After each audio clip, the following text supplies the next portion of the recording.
Il est 11 heures pile, donc on débute notre session sur la prise en charge du patient en dehors des murs de l'hôpital. Donc on va se focaliser effectivement sur cette prise en charge. On va donc brûler les étapes et pas parler des étapes hospitalières, même si évidemment elles sont forcément incluses dans le parcours patient.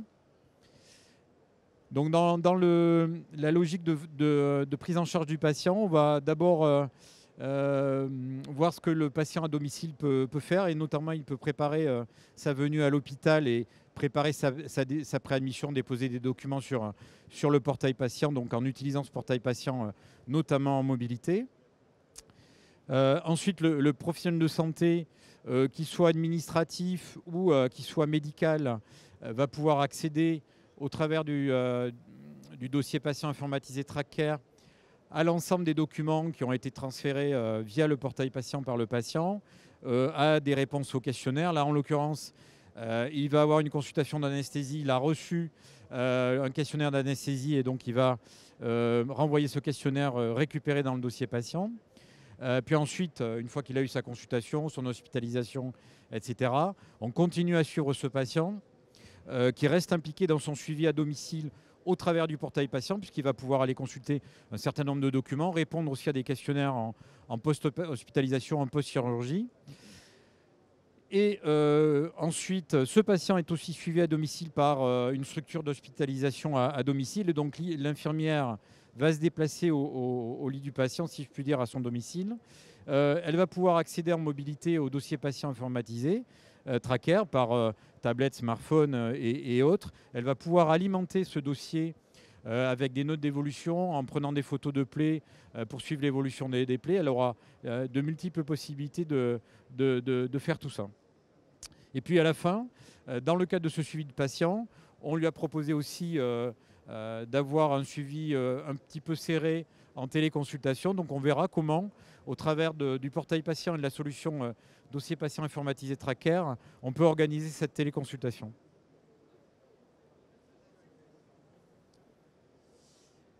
Bien, nous allons maintenant voir comment ça se présente pour la patiente. Je suis la patiente, je suis sur ma tablette et je vais recevoir une notification pour que je n'oublie pas mon rendez-vous avec mon anesthésiste à travers ma boîte mail ou à travers un SMS.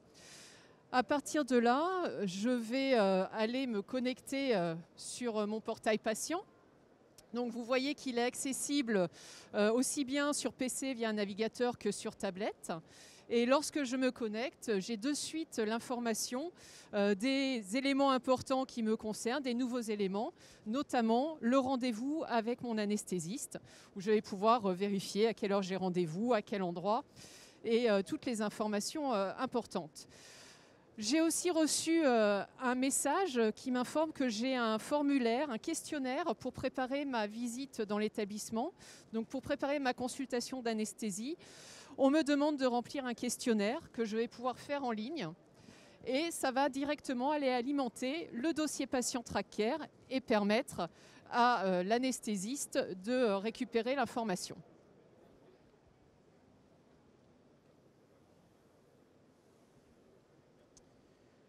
Le patient à domicile, donc, comme on l'a dit en introduction, va pouvoir aussi préparer sa venue à l'hôpital. Là, il a eu une consultation, il est prévu une hospitalisation. Il va donc pouvoir, au travers du portail patient, déposer des documents, carte vitale, carte de mutuelle, carte d'identité, donc des documents administratifs. Il va pouvoir aussi, par exemple, scanner des résultats de biologie qui auront été faits en ville, et là aussi les déposer sur son portail patient, et documents qui seront ensuite transférés sur le dossier patient informatisé TrackCare, répondre à des questionnaires, comme on l'a vu, le questionnaire d'anesthésie, donc de manière structurée avec des éléments qui seront récupérés aussi de manière structurée dans le dossier patient, pouvoir avoir une vision de ses prochains rendez-vous de consultation, d'hospitalisation, de prise en charge de bloc opératoire, mais aussi faire des demandes ou prendre des rendez-vous directement dans le portail patient, ou aussi poser des questions aux professionnels de santé, qu'ils soient infirmières ou médecins. Donc c'est vraiment l'idée d'impliquer son patient dans son parcours, et on a de multiples études ont prouvé que si le patient est impliqué dans sa prise en charge, il y a une adhésion beaucoup plus facile aux soins et au final, une bien meilleure prise en charge et une bien meilleure qualité des soins vis-à-vis de ce patient. Dans l'hôpital, du coup, sur le versant médical ou administratif, tous les éléments et tout le lien qui existe avec le portail patient, tous ces éléments déposés par le patient vont pouvoir être récupérés, que ce soit des éléments administratifs, donc comme je l'ai dit, une carte vitale, une carte de mutuelle, des éléments récupérés dans le dossier médical, des questionnaires remplis par le patient, questionnaire d'anesthésie, questionnaire douleur en post-op, suivi en pré- et post-opératoire, un certain nombre d'éléments aussi concernant les médicaments. Hein. Le patient peut tout à fait aussi indiquer les médicaments qu'il prend et on peut récupérer ces éléments-là. Et évidemment aussi des éléments dans le dossier de soins ou dans le dossier paramédical, notamment dans le suivi à domicile. Hein, l'infirmière va pouvoir remplir un certain nombre de choses. Et donc à l'hôpital, ces éléments-là vont être partagés en temps réel avec les autres professionnels de santé. Et puis, concernant l'agenda et l'agenda partagé, le professionnel de santé va voir sur son agenda dans le dossier patient tracker les différents rendez-vous qu'il a. Et le patient lui-même, sur son portail patient, va avoir une vision des différents rendez-vous aussi qui lui sont proposés, avec un partage aussi de certains éléments de type courrier, compte-rendu et autres. Et dans son retour à la maison, ce patient lui-même continue à être acteur de sa prise en charge. Il va pouvoir consulter donc des comptes rendus médicaux. Il va pouvoir rajouter éventuellement des éléments de type photo, continuer à remplir des questionnaires de suivi de la douleur et avoir une surveillance aussi mise en place avec des dispositifs médicaux de type donc, oxymètre de pouls, pèse-personne, tensiomètre, avec des éléments donc, de surveillance qui vont à la fois remonter dans le portail patient, mais aussi être transmis dans le dossier patient informatisé Tracker.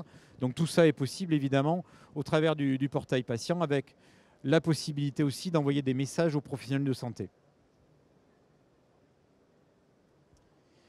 Et puis, pour ce qui est du suivi du patient, évidemment, il y a le suivi du patient à domicile par des professionnels de santé, et en particulier par des structures d'hospitalisation à domicile. Et là, l'infirmière, on va le voir ensuite sur la vidéo commentée par Virginie, l'infirmière va pouvoir avoir tout un tas d'actions au travers, donc, en mobilité, au travers du dossier patient informatisé, rentrer des notes d'évolution, prendre des photos pour surveiller l'évolution d'une plaie, alerter le médecin sur un certain nombre de points, et donc en se connectant directement via smartphone ou tablette à ce dossier patient, tous les professionnels de santé qui prennent en charge cette patiente seront au courant et pourront partager des données la concernant. Donc là aussi, un élément majeur en termes de coordination des soins autour du patient.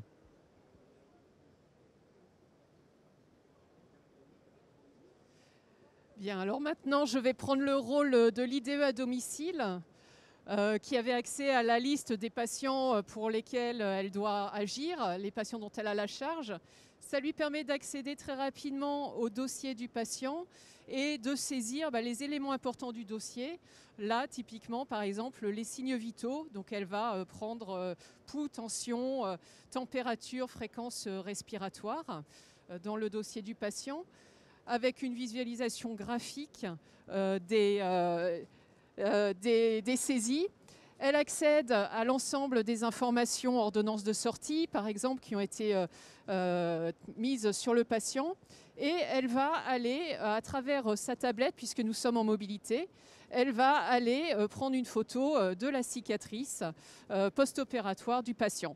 Ces éléments, comme vous le disait Hervé, vont arriver directement dans le DPI Tracker.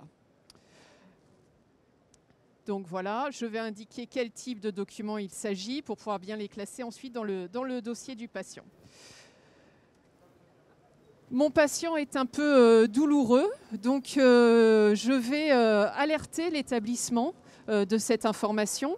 Donc j'ai un système d'alerte. On va indiquer que le patient, à travers une note, est un peu douloureux et qu'il faut peut-être prévoir une consultation ou un suivi particulier. Lors de cette saisie, je peux utiliser soit le clavier, soit aussi la reconnaissance vocale qui est disponible dans TrackCare. Donc tous ces éléments vont permettre à l'IDE d'alimenter le dossier de prise en charge à domicile et d'informer, de partager l'information avec les professionnels de santé.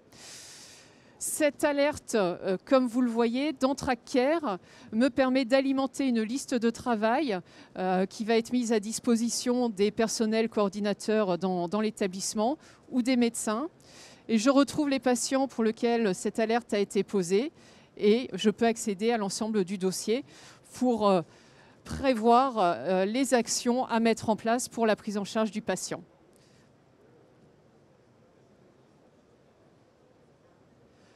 Donc, dans ces actions, nous allons trouver notamment la téléconsultation. Je te laisse.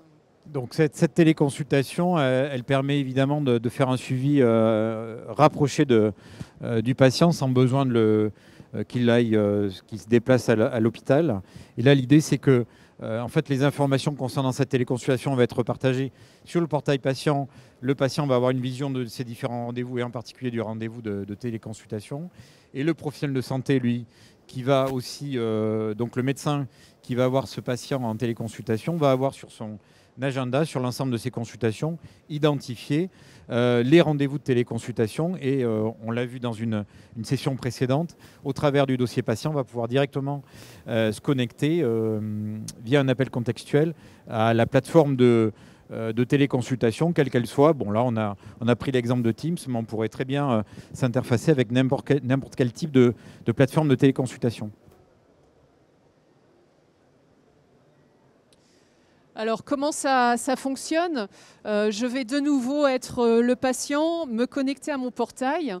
Je pourrais très bien avoir récupéré les informations de la téléconsultation qui ont été posées par le médecin, mais on voulait vous montrer aussi la possibilité pour le patient d'aller prendre directement un rendez-vous depuis son portail pour alimenter l'agenda du praticien.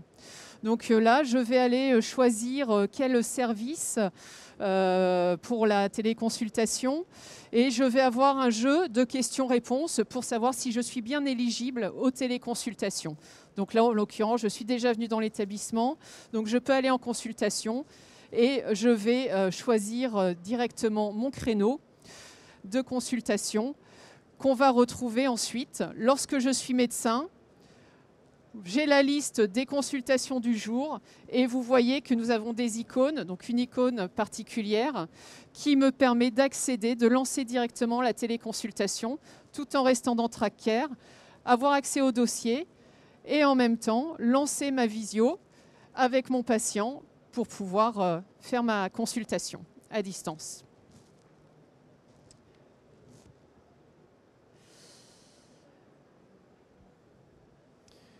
Donc en résumé, tous ces éléments-là sont, comme je le disais tout à l'heure, extrêmement importants dans le suivi du patient, puisque le patient cela permet d'avoir un suivi effectivement